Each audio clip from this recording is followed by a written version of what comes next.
So I'm going to do a book report in the rain. I was just reading Bonjour Tristess, and I wanted to say that when you read a book, it's never like it's never just reading a book. It depends on where you are in life, what situation, and the conditions under which I read the book were a terror attack where mother and her daughters were killed. Actually, as I was reading the book, the mother was still alive, struggling for her life.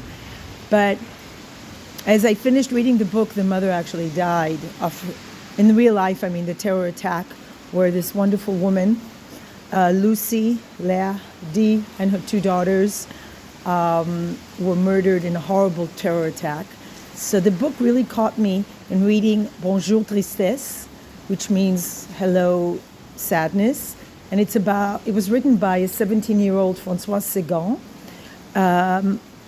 Brilliant novel, I thought, about a 17-year-old girl who actually doesn't have a mother. She lost her mother when she was very young, and she grew up in a monastery and a very religious, rigid environment. And then her father is very carefree and has different lovers, takes her, and he's about 40, she's 17. They have this sort of like incestuous relationship, sort of like they're very close, like more like siblings actually. And then all of a sudden enters their life Anne Larson, who's a family friend for years.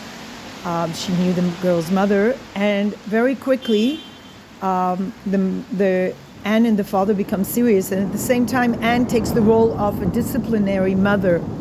So at one point the father says, "You're not Snow White," to the girl, because she acts as if this is the evil stepmother, and as she's a young girl, so she wants to sabotage the relationship between the father and Anne, because the previous lover was very carefree and almost her age, very closer to her age, and she didn't want to leave the carefree. Which teenager wants rules? So they actually need it. Maybe they want it subconsciously, but they don't. And she has to study for her matriculation exam, baccalaureate, and she's not really doing a good job at that.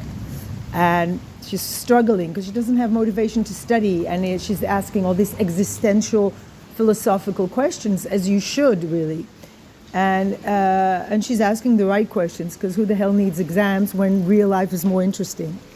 And then she sets up this theater play where her lover, a young guy, is going to be courting the former lover of her father in order to make her father jealous, so he leaves Anne. And spoilers. Oh, great. I really love people who let their dogs free. But we know these dogs. We know them, so it's okay. So that works. And eventually,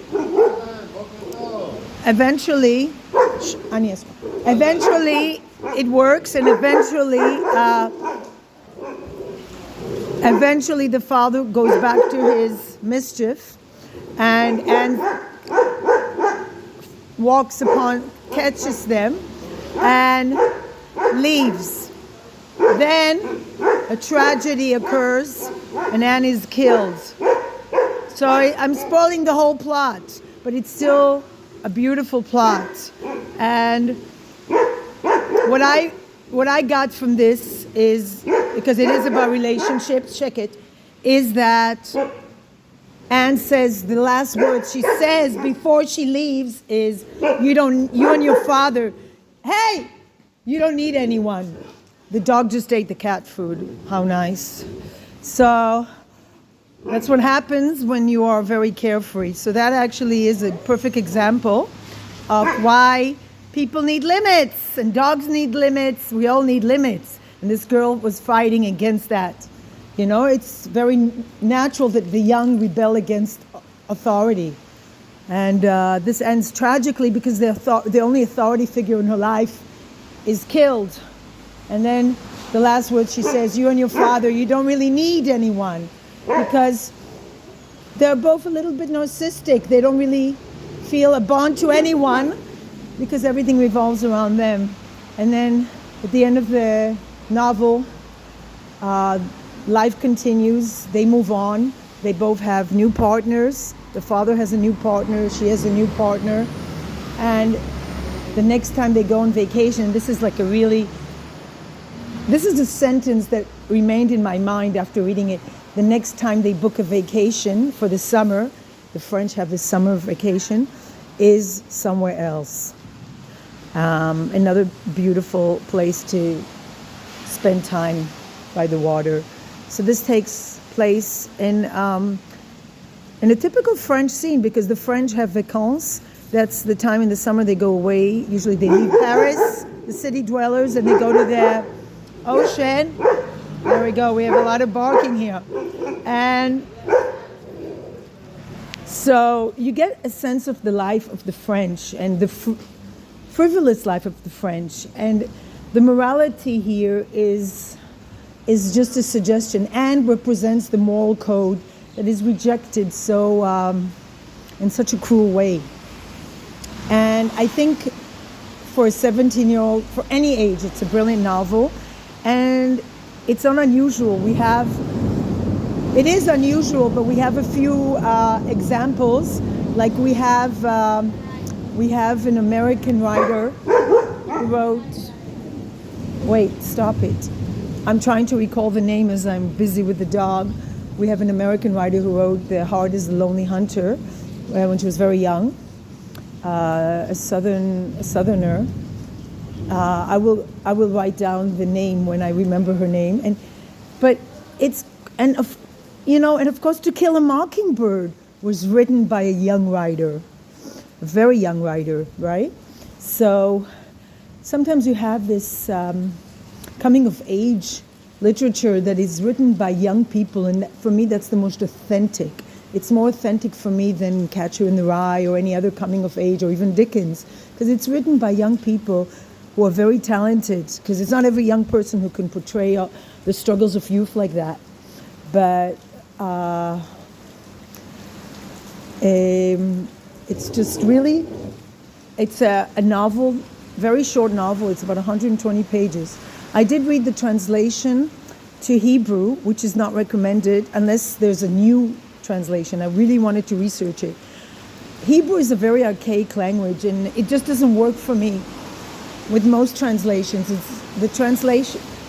Later translators are better, but Hebrew is really not a good language to read translated novels for me. If I can read it in English, it's better. And that's, unfortunately, I can't read it in the original, though I do know French. I do recommend, if you have any sort of command in French, I'm going to try to listen to the audiobook, because French is such a lovely language. And there's an audiobook on YouTube, and then you can see the transcript, so you can read and listen to it at the same time and maybe translate. Maybe it could be a good project for somebody who's learning French, but you have to have already, it's not for beginners, maybe intermediate and, onward. But it's not just for learning the language, it's for learning a culture. And I saw a very bad book review written, by this British lady that does a lot of book reviews. I don't want to quote her name or whatever, but what I wanted to say is that she said it's you really do project yourself when you read a book. I found it fascinating because I had a French connection at one point, and I did spend time on vacation with French people, and it just really is very typical of the French, how can I say it, high middle class, that they're just live a frivolous life, and they tend to be very not connected to anything. And I think it's a very different lifestyle than the one I grew up, where commitments were emphasized. And it is kind of a French thing to be frivolous and not to care. There's so many songs about it. About love and how it passes quickly. And there's nothing as painful as the first beginning struggles of love. And usually I think the way you enter the world of romantic love is the way you usually end up participating. And the way she entered it, not caring if her lover plays a role, like in this drama, fake drama for her father, that he's supposedly having an affair with his former mistress, it showed you that she's not really connected to anyone. She's unable to connect. which is very typical of a narcissistic personality disorder, that they don't really need anyone. They need somebody as an object, but they don't really need anyone they don't form bonds that are like unique. Oh, that's very, so the man put the cat in the pet shop, which is very nice of him. Anyway, a lot of drama going on at the same time as the book report, so I recommend reading Bonjour Tristess in a world where so many people are going to lose their parental roles to tragedy or to disease or for whatever reasons, or to divorce. It's very, very important to read these kind of novels, and Francoise Sagan, I think, is brilliant. Peace, Light, and Love, Bonjour Tristess, a wonderful novel. And have a good spring holiday. I don't know if you have still holidays. Today is the last day of the Jewish Passover. And we're done.